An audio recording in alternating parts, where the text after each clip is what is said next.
Assalamualaikum warahmatullahi wabarakatuh. Perkenalkan, nama saya Yuli Pamaluka dengan NIM D1B1211133. Di sini saya akan menjelaskan mengenai faktor-faktor yang mempengaruhi koagulasi atau pembekuan darah. Terdapat 13 faktor. Yang pertama yaitu faktor 1 atau disebut juga dengan fibrinogen. Faktor kedua yaitu protrombin. Faktor ketiga yaitu trombokinase, faktor keempat yaitu kalsium, faktor kelima yaitu proakselerin, faktor ketujuh yaitu prokonvertin, faktor kedelapan yaitu plasmokinin, faktor kesembilan yaitu protromboplastin beta, faktor ke-10 yaitu protrombinase, faktor ke-11 yaitu faktor PTA, faktor ke-12 yaitu faktor Hageman, dan faktor ke-13 yaitu fibrinase. Selanjutnya yaitu proses pembekuan darah.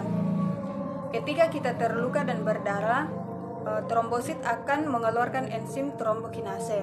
Nah, enzim trombokinase ini akan mengubah senyawa protrombin menjadi trombin dengan bantuan kalsium dan juga vitamin K. Faktor pembekuan darah atau koagulasi ditemukan di dalam plasma.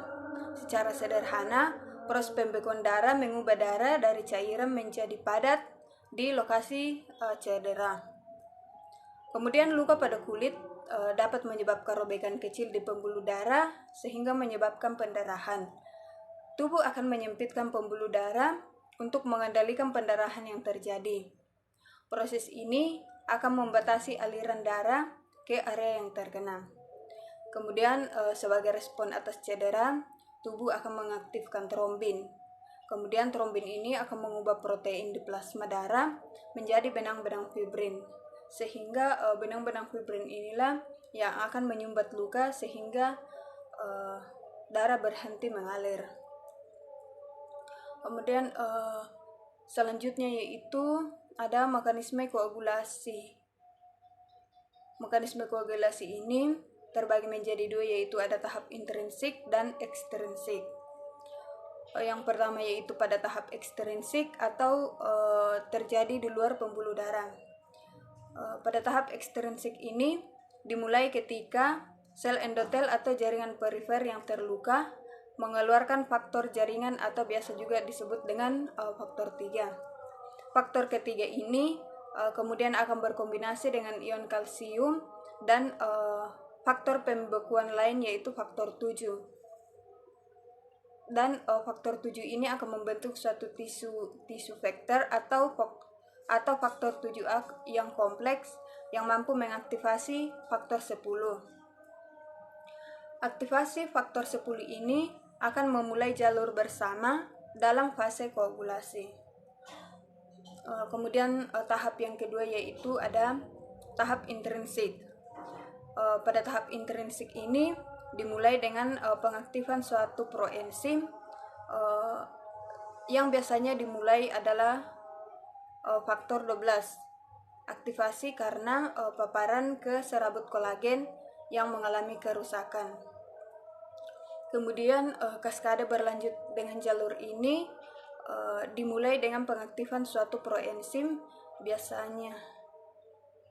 Kaskade berlanjut dengan bantuan faktor 3 dan kalsium yang akan mengaktifasi faktor pembekuan lain yaitu faktor 8 dan faktor 9. Kemudian aktivasi kedua faktor ini kemudian akan membentuk faktor 10. Aktivasi faktor 10 inilah yang akan memulai jalur bersama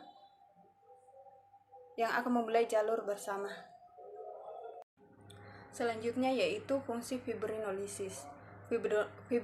Fibrinolisis sendiri merupakan mekanisme pecahnya benang fibrin.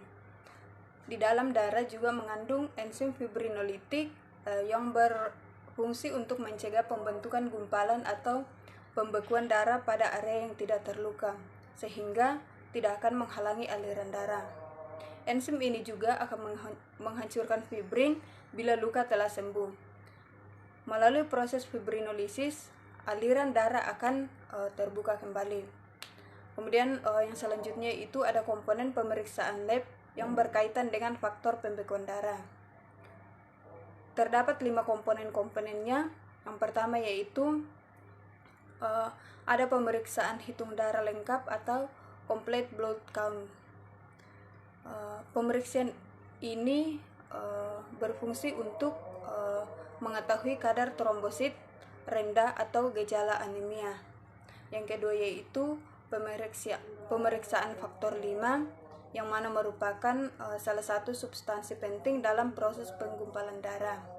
Yang ketiga yaitu pemeriksaan kadar fibrinogen, yang mana pemeriksaan ini dilakukan untuk mengetahui kadar fibrinogen di dalam darah. Yang keempat yaitu pemeriksaan waktu pendarahan atau bleeding time. Pemeriksaan ini dilakukan untuk mengukur kecepatan pembuluh darah kecil menutup di kulit dan menghentikan terjadinya pendarahan. Terima kasih.